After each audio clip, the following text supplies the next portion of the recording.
I volleyball er der regler for, hvordan man skal stå i forhold til hinanden. Tallene på banen angiver tallet på den enkelte position.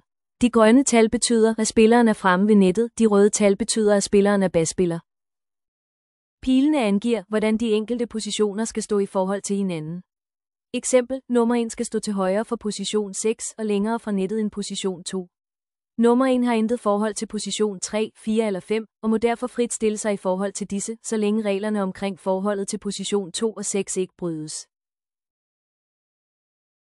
Når man spiller en hæversystem, har man en fast hæver på banen. Denne person løber ind og hæver, ligegyldigt hvilken position de har på banen. Man har desuden en diagonal, D, der altid er modsat hæveren. Det vil sige, at når diagonalen er på position 4, vil hæveren altid være på position 1 osv. Man har derudover to kanter. Den ene kant kalder vi kant tæt, KT, da denne kant er tættest på hæveren i opstillingen. Når hæveren for eksempel er på position 1, er kant tæt på position 2. Den anden kant hedder derfor kant fra, KF. Disse er altid modsat hinanden. Der er også to centerer. Den ene hedder center til, CT, da denne center er tættere på hæveren i opstillingen. Når hæveren for eksempel er på position 1, er denne center på position 6. Den anden center kalder vi center fra, CF. Disse er altid modsat hinanden. Derudover har vi liberoen, L. Dette er vores forsvarsspecialist. Denne person har altid en anden farvetøj end resten af holdet. Liberoen erstatter centerspillerne, når de er bagspillere, undtagen når det er centerspilleren, der er på position 1 og skal serve. Derfor sidder centeren på bænken i 3 rotationer.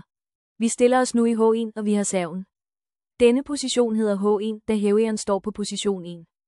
Hæveren server. Reglerne er for nyligt lavet om, så vi må stå som vi vil, når vi server. Det vil sige, at vi ikke skal tage stilling til de regler, som der blev nævnt på første slide. Næste slide viser, hvordan vi faktisk stiller os. Ud fra hver spiller er skrevet tallet på den position, de reelt har. Kant tæt er flyttet ud på position 4, da vi altid gerne vil have, at kanterne angriber fra denne position. Vi vil også altid gerne have diagonalen til at slå fra position 2.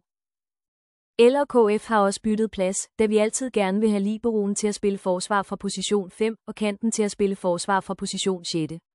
Når hæveren er tilbage, skal denne altid spille forsvar fra position 1. Husk, at forsvar betyder, at vi er i gang med spillet, og vi er klar til at modtage et angreb fra det andet hold. Dette er forskelligt fra, hvordan vi står i servemodtagning. Bolden er på modstanderens side, og vi er nu klar til at spille forsvar i H1. Vi har nu mistet bolden og skal være klar til at modtage en serv. Vi står derfor nu i H1 servemodtagning. Vi vil gerne undgå, at hæveren skal modtage serven, så hun kan løbe direkte op til nettet og hæve. Vi trækker derfor kant tæt med i modtagningen.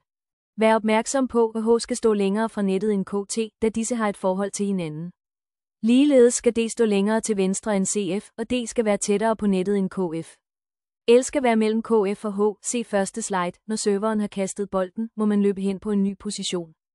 Det vil sige, at hæveren løber op mod nettet, så snart serveren har kastet bolden op. Der er kommet nye regler. Førhen måtte man først ændre position, når serveren havde ramt bolden.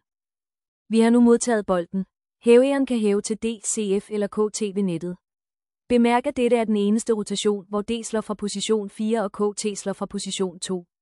Dette er for at undgå, at de to spillere skal bytte plads. Det kan være forskelligt, hvad træneren gerne vil gøre. Bemærk også, at L og KF bytter plads, efter vi har modtaget serven. Dette skyldes, at L altid skal spille forsvar fra position 5, og KFKT altid skal spille forsvar fra position 6. Derfor bytter de plads, men først når serven er modtaget. Vi har nu angrebet mod det andet hold, og vi stiller os i forsvarsposition. De 3 netspillere går frem til nettet og er klar til at blokere, og hæveren er løbet tilbage på position 1. Vi har nu vundet bolden og står i H6. Da KT nu er kommet ned af serve, er KF kommet frem til nettet. Som sagt må vi stille os som vi vil, når det er der server. Vi stiller derfor CF på position 3 og D på position 2, hvor vi altid gerne vil have dem til at angribe fra. Hæveren kan blive stående på position 1. Vi er nu i spil og klar til at spille forsvar. Vi har nu spillet forsvar, og hæveren er løbet op til nettet for at hæve. Netspillerne har trukket til angreb. Vi står nu i H6 servemodtagning. H trækkes op til nettet og skal stå mellem L og KT, samt længere fra nettet end D. Herefter gentages H6 angreb og H6 forsvar. Vi står nu i H5 og skal serve. Bemærk, at CF nu er blevet basspiller og skal serve. Derfor kommer CT, som har stået ude, op til nettet, og liberoen går ud. H5 servemodtagning. CF er færdig med at serve og skifter ud med L. Husk regler. H skal stå længere til venstre end KT. KF skal stå tættere på nettet end KT. Da KF ikke skal stå i forhold til H, position 5 og 3 har intet forhold til hinanden, se første slide, kan vi rykke KF ned i servomodtagningen, så længe hun står tættere på nettet end KT og længere til højre end CT.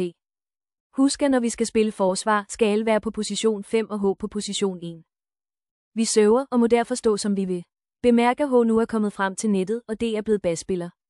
Vi vil altid have hæveren over på position 2 og blokere, og D over på position 1 og spille forsvar. Bemærk også, at hæveren nu ikke har nogen at hæve til på position 2, der står hun selv, og derfor må hæve bakspike til D. Vi springer nu til servomodtagning i H4. H skal være længere til venstre end CT. CT skal være længere til venstre end KF. KF skal være tættere på nettet end KT. D er trukket helt ud af servomodtagningen. D skal stå længere til højre end L. H3 serv. H3 servomodtagning. D trækkes ud af servomodtagning og skal stå mellem L og KF. H2 serv. CF er nu kommet frem til nettet. CT kommer derfor ind og serverer, og liberoen kommer ud. H2 servomodtagning. D er ude af modtagning igen og skal være længere til venstre end KF. Vi er nu tilbage i H1 serv og har været alle rotationer igennem.